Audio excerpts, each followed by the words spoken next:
Buenos dias. Welcome again to Daily Devotions. Pastor Jesse here, and I'm excited to have you today.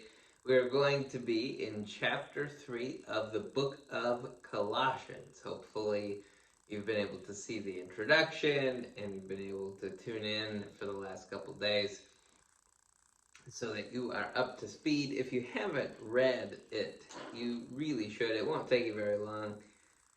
It's only like 20 something verses. So we're going to go ahead and jump in, and I'm going to start at verse 18. Why? Because I like controversial things, I guess. Today we're going to talk about the home. We're going to talk about things that go on in the home. And so this obviously was written at a time when slavery was not just common, it was pretty much everywhere worldwide. And so we have talked about this chapter in the past, and so in an effort to kind of teach all of it, we're going to do the part that we haven't done before. And so here we go. He says this in verse 18, "Wives, submit yourselves to your husbands, as is fitting in the Lord." So think about this. This is really interesting. If this is all he says to wives directly. Obviously, he's saying everything else to the wives as well. But he's specifically commanding wives, submit yourselves to your husbands as is fitting in the Lord. The reason that this is important, Paul says several places. Timothy is a really good example where he is saying that, look, I think it's Ephesians 5 that talks about how marriage represents the bride of Christ, or the church, and the marriage that we have to Jesus. And so your marriage matters. Your marriage represents the Lord. And so it's important for all of us, no matter your role. Even if it means to do things that you don't like or enjoy, in terms of submitting, it's recognizing that we're submitting ourselves to the Lord through our husband. And so there was one time I was preaching and I had somebody say, she didn't have to submit to the Lord because her husband was not as educated and not as bright. And so because he makes too many errors, therefore she doesn't have to. This doesn't say, wives, submit yourselves to your husbands as is fitting in the Lord, but only when they're incredibly smart and intelligent, sort of these alphas of alphas. He doesn't say that at all. You are going to have a husband. If you're a wife, you're going to have a husband. Now, granted, maybe I should pause here and say I recognize that in our culture right now, worldwide, these words are being conflated. So when this says wives, this is talking about a female, a biological woman, somebody who was born a woman at birth, married to a man, somebody who was born at a male at birth. So this is assuming a biblical marriage.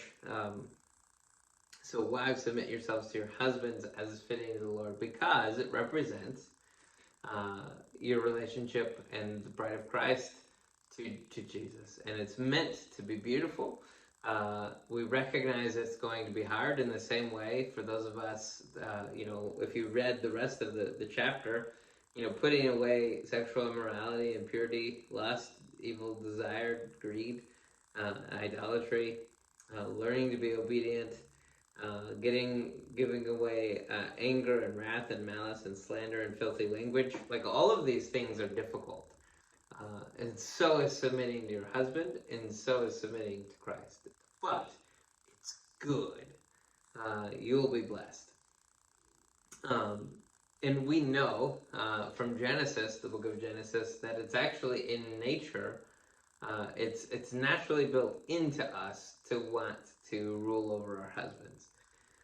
And so it's interesting that that's there, because we all have the same problem even with the Lord, right? Like, as somebody in the church, we often talk about how um, part of the role of a husband is to provide. And so we've talked about how when we're in a bind, we somehow think we can provide for ourselves better than God can. Like, uh, you're in a bind, you're broke out of your mind, and God could provide for Elijah using birds.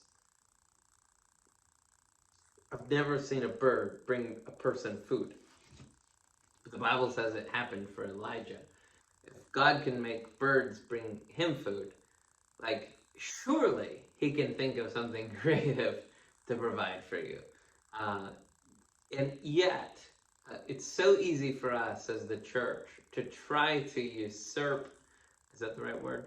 Uh, the authority of our heavenly husband, so to speak, because we don't believe he'll provide. And it's the same issue that so many wives, I think, face, where we think uh, that our way is always better. And in all fairness, in my particular case, one of the things that I've learned to do is to pay attention to my wife, because usually what she is saying is wise. And so, husbands, if you're watching this, my challenge to you would be to listen well, because most of the time they're not telling you something to steer you astray. He says this in verse 19, husbands, love your wives and don't be bitter toward them. Uh, you know, we know in general, we've studied this in the last few weeks, there are so many times we're all commanded not to be bitter. But it's interesting that this, because, like, in marriage in particular, right? Like, it's easier to become bitter towards the people you live with the most. And so Paul here is telling husbands to love your wives. Um, Paul, I think, in Ephesians uses the phrasing to where it's basically saying, like, you need to be understanding. Love looks a lot of different ways. I love the book, The 5 Love Languages. I love the Love and Respect, because it really deals well with this. Loving your wife means loving her the way she needs to be loved, and recognizing, um, when Paul writes 1 Corinthians 13, he's not necessarily talking about a marriage when he's talking about the love chapter. But those are all good things. Love is patient, kind, doesn't envy, doesn't boast. Like, these are all things that you can, in theory, apply. It is a little bit out of context, but it does describe what love is. And so, real quick, I'm going to show you, these are the 5 love languages according to the book, 5 Love Languages, which is written by, let's see, Gary Chapman. Words of affirmation, acts of service, gifts, quality time, and physical touch. So if your wife feels loved by gifts, don't be spending all your time giving her quality time, because she's not going to feel loved. In the same way, you can work it the other way around. It doesn't mean she doesn't ever want a gift, or one of these other ways to love, but, like, you need to meet her where she's at. Meet her primary love language. He says, don't be bitter towards her. I think it's super easy to have unrealistic expectations for your wife. And sometimes as husbands, you know what we're talking about, where you can be given to bitterness because, like, for wives, like, there's so much that they're trying to do, right? They're trying to help take care of the home. Sometimes they're trying to work a job. The Proverbs 31 woman, like, she's got, like, a lot of things going. And you're not the only person she's trying to serve. And so husbands, like, recognize, if you've got kids, like, don't think like her world is just to serve you. Don't be bitter towards her. Love her, which means, like we talked about in Ephesians, like love her like Jesus loved the church. who gave himself up for her. This is a sacrificial kind of love. Then he goes on to say this: children, obey your parents and everything, for this pleases the Lord. If you're watching this and your child's still living in your parents' home, he's talking to you. Obey your parents and everything, for this pleases the Lord. If you want to please the Lord and you're a kid, a great way to begin would be obey your parents. When they tell you to clean your room, clean your room. When they tell you to wash the dishes, wash the dishes. And do it with a willing, loving heart, and God will bless you. Fathers, do not exasperate your children so that they won't become discouraged. Fathers have this incredibly powerful role in the home. Moms do too. But dads can do this so uniquely. I looked it up. Exasperating means to intensely irritate or frustrate. He says this: don't exasperate them, or they'll become discouraged. Our job as fathers, we talked about this a couple weeks back. I think it was in Galatians, maybe it was in 2 Corinthians, but where the role of a person in authority is to build up. So God gives you authority so that you can build up people. So if you're a father, the position you have as a father is there specifically so you can build your children up and not tear them down. And when you're discouraging them, or you're making them so angry or irritated that they become discouraged, this all it does is tear them down. And so what I would say is this: to as a father, be incredibly intentional to encourage your kid. Use the same rules of love towards them. Take time to get to know them. Encourage them. Help them, learn how to do things well. Challenge them, sure. Push them to be better and better. Help them to grow into mature people. But at the same time, recognize when you've crossed the line, or recognize when you're at the line and be like, look, like I'm going to have to back off a bit so that I don't discourage my kid. Verse 22, slaves, obey your human masters in everything. And so this is interesting to me because everything from verse 22 down to verse 25, he's talking to slaves. You can, and I think it's fair, I've heard a lot of different pastors use this as a way to describe just if you're a worker now, even though this isn't necessarily talking about just people who are working, but I think it can apply and not necessarily be sacrilegious. Slaves, obey your human masters in everything. Don't work only while being watched, but as people pleasers, but work wholeheartedly, fearing the Lord. If you're a slave, you serve the Lord when you serve that person.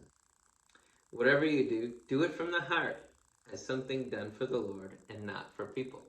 Allow your heart to serve the Lord, to serve other people, knowing that you will receive the reward of an inheritance from the Lord. You serve the Lord Christ.